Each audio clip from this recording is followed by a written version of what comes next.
Bosman, gua nggak setuju video lo kemarin. Itu bukan lu banget, itu bukan kita. Demikian suara mitra saya yang keturunan Batak dengan nada keras berkata, lu harus klarifikasi. Kita ini pebisnis, tapi kita bukan oligarki. Emang menurut lu Omnibus Law akan meningkatkan kesejahteraan rakyat? Dia bertanya dengan nada keras. Yang saya jawab, saya nggak percaya. Itu delusi, itu khayalan. Gua setuju, itu khayalan. Nah, lu sendiri yang sejak 6 bulan lalu bilang Omnibus Law produk oligarki. Ya lu harus jelaskan posisi lu dan posisi kita. Sontoloyo, ya Sontoloyo. Kalau Omnibus Law nggak akan mensejahterakan rakyat, ya bilang, katakan. Kalimatnya yang meledak-meledak tersebut membuat saya tersadar bahwa hal ini harus juga dibuka dari sisi Sontoloyo melihat fakta. Apa yang kita lihat? Aslinya apa sih muasalnya Omnibus Law itu sampai harus terjadi? Benar, banyak pengusaha diuntungkan, tetapi tidak semua pengusaha berhati putih, di mana keuntungannya bakal dibagikan lagi ke karyawannya. Ini yang membuat saya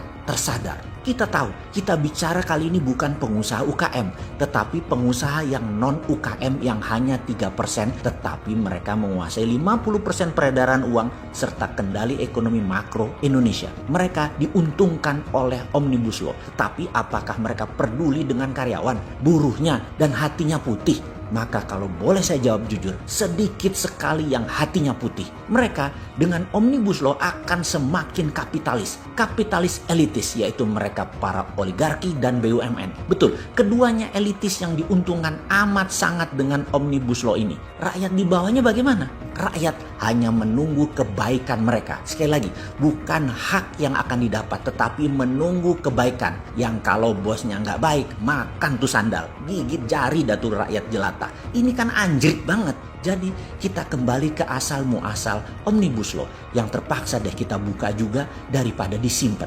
Aslinya adalah saat ini banyak pejabat Indonesia terpesona dengan beranda depan negara Tiongkok di dalam membangun ekonomi. Mereka terkagum-kagum dengan halaman depan rumah Tiongkok. Terlihat indah, megah, dan cepat sekali dicapainya kemajuan ekonomi Tiongkok. Aslinya mereka termakan propaganda Tiongkok. Mereka hanya diperlihatkan halaman depannya saja. Tidak dilihatkan WC-WC dan dapur di halaman belakang. Kekaguman dan keterpesonaan ini membuat cita-cita banyak pejabat tadi ingin melakukan hal yang sama di Indonesia. Lalu Tiongkok dianggap kakak tertua dan nasihatnya didengar. Bahwa salah satu syaratnya adalah buruh harus murah untuk kompetitif produksinya. Kemudian juga kendali atas lahan atau land reform, di mana kalau negara memerlukan maka pemilik lahan sudah tidak ada haknya atau kecil haknya. Di negara komunis yang otoriter hal ini bisa dijalankan.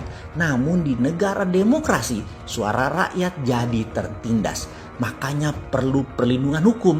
Dibungkuslah dengan Omnibus Law. Karena itu kita mengatakan nggak akan jalan Omnibus Law untuk mensejahterakan rakyat. Karena tangan besi harus dijalankan. Tidak ada kompromi demi murahnya biaya produksi. Jadi yang diinginkan banyak pejabat sekarang adalah meningkatkan GDP. Dan sungguh meningkatkan GDP belum tentu meningkatkan kesejahteraan rakyat. Ini harus diluruskan cita-cita banyak pejabat tersebut. Memang terlihat manis undang-undang tersebut dibungkus dengan kata dalam tanda petik cipta kerja. Namun apakah pekerjaan nanti akan membawa kesejahteraan atau lebih lagi kebahagiaan? Belum tentu, dan kayaknya dengan tekanan Omnibus Law tidak akan tercapai kesejahteraan tersebut. Manusia Indonesia akan dipaksa jadi mesin pekerja, dan ini bukan cita-cita rakyat semesta. Belum lagi ternyata asing-asing bebas masuk juga untuk meningkatkan PDB alasannya. Mau nanti 95%-nya keluar lagi, yang penting PDB nasional naik. Bukannya hilang itu tenaga kerja asing di Sulawesi. Pasti bakal nambah, iya, karena demi PDB. Mengapa mendadak bernegara kok jadi bengis begini sih untuk mencari materi? Jangan begitulah bos, jangan terlalu materialistik. Kita Indonesia, kita demokrasi, kita bukan negara otoriter. Kita mencari kesejahteraan dan keadilan dengan cara manusiawi, dengan cara elegan, dengan lebih adil. Jadi kalau dikatakan Omnibus Law adalah produk oligarki dan otoritarian, ada benarnya dan pasti. Lalu ke depan bagaimana? Saya secara pribadi dan kita rakyat jelata mengajukan saran untuk mencabut Undang-Undang Cipta Kerja atau tunda pelaksanaannya. Sebaiknya kaji ulang lagi demi bangsa dan negara. Stop terpesona dengan asing dan aseng. Jangan ukuran PDB naik atau angka-angka statistik naik jadi tujuan bernegara. Janganlah. Yang benar adalah rakyat sejahtera, haknya dijaga, suaranya didengar adalah solusi terbaik itu semua.